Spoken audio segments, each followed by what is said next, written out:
Hello, Taurus, Sun, Moon, Rising, and Venus signs. Kamusta kayo? Sana po'y nasa mabuti kayong kalagayan. Welcome back po sa Star Tarot. Kung bago kayo rito, welcome din kayo. Thank you sa inyong support. I truly appreciate it. God bless you all. Taurus, paunang mensahe ninyo, energy of the boot. Increase your efforts if you want to achieve your goal. Ayan. So, kung gusto ninyong magtagumpay, gusto ninyong makamit kung ano man yung gusto ninyong ma-accomplish or ma-achieve dito, kailangan ninyo na maglagay pa ng more efforts on it. Okay? Hindi pwedeng sinet up nyo lang, tapos na, 'di ba? Hindi na, wala nang follow up, wala nang pag-aasikaso after that, hindi naman pwede. So we have the staff energy, you will be taken care of in difficult times. Napakaganda naman itong assurance sa inyo ng universe na He will be, taking care of you, lalo na sa mga panahong nahihirapan kayo. Kaya you really have nothing to worry about, you have nothing to fear. We have Rose, romance is in the air. Napakaganda naman. Baka merong romantic dito, relationship na mabubuo between you and another person. Kung kayo ay single pa, lalo na baka kayo ay makatanggap dito ng manliligaw, maaaring ganon.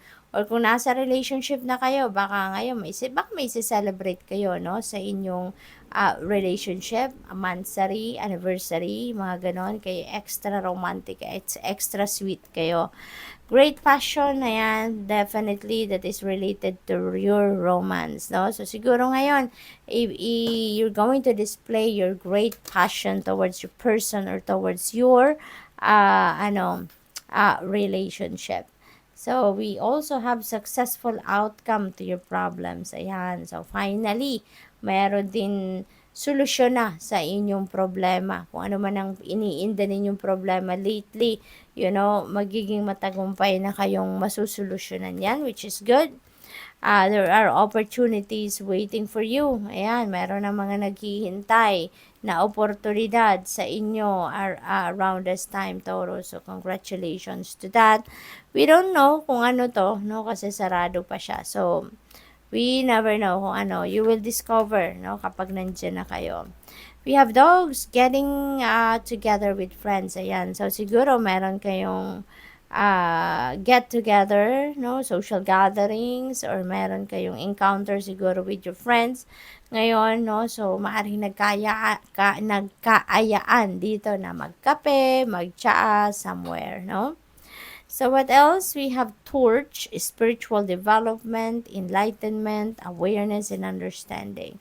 So siguro, yun ang focus din ng iba sa inyo ngayon other than relationship, baka spiritual, din, development, no? Maaring sa ngayon, baka yun din ang focus ninyo, no? Yung about spirituality. Maaring sa ngayon din, magkakaroon na kayo ng enlightenment, magkakaroon kayo ng greater awareness and understanding about human psyche, about your relationship with God, about your relationship with yourself, yung ganon. So, maybe some of you also are, focusing on looking for what your purpose is, no? So, maaring around that situation siguro ngayon ang pinagkakabalahan din ng iba sa inyo. Kasi baka may calling kayong nararamdaman. We have crown, honor and respect will come to you. You work for this. No? Pinagtrabahuan ninyo to, Taurus. Kaya, magiging masaya kayo na finally, you will be honored and respected by the people around you. We have bridge, successfully overcoming a problem. So, napakaganda kung ano man ang mga problema ang pinagdaanan ninyo recently or pinagdadaanan recently. You're going to successfully overcome that. Magkakaroon na talaga ng magandang sitwasyon kayo. May mga pagbabagong magaganap kasi yung mga problema that is fading away na, no?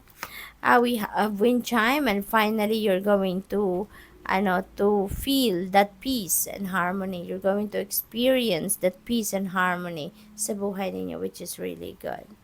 We have a handshake. A meeting with a stranger could be important. Ayan. So, may makikilala kayong bago stranger siguro to makikilala ninyo, and that meeting will be important sa inyo kasi baka magpe-play ito ng significant role sa buhay ninyo in some areas, no?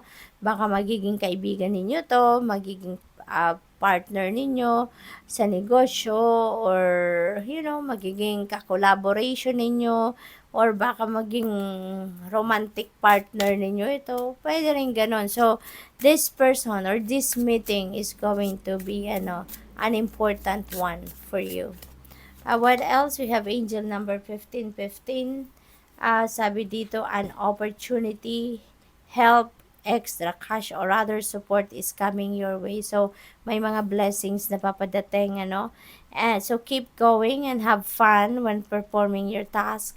The most tremendous success comes from passion. All efforts will be rewarded big time. So, napakaganda nito, no? Na your effort will pay off. At saka, sabi dito, the most tremendous success comes from passion. That's very true. Kasi if you are doing what you love to do, if you are doing your passion, no, talagang nagiging high vibe ka, 'di ba? And with that, masaya kasi you're going to attract more positivity, more positive energy towards you. Kaya nagiging maayos ang lahat, nagiging matagumpay or mabilis ang inyong pagtatagumpay.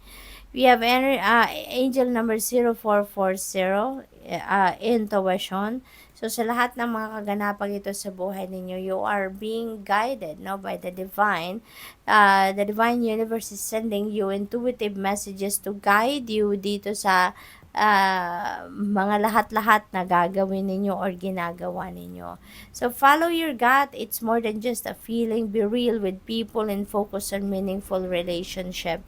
Remember, you also must bring value to the table. Treat others with respect, or else karma will bite your ass. Beautiful reminder.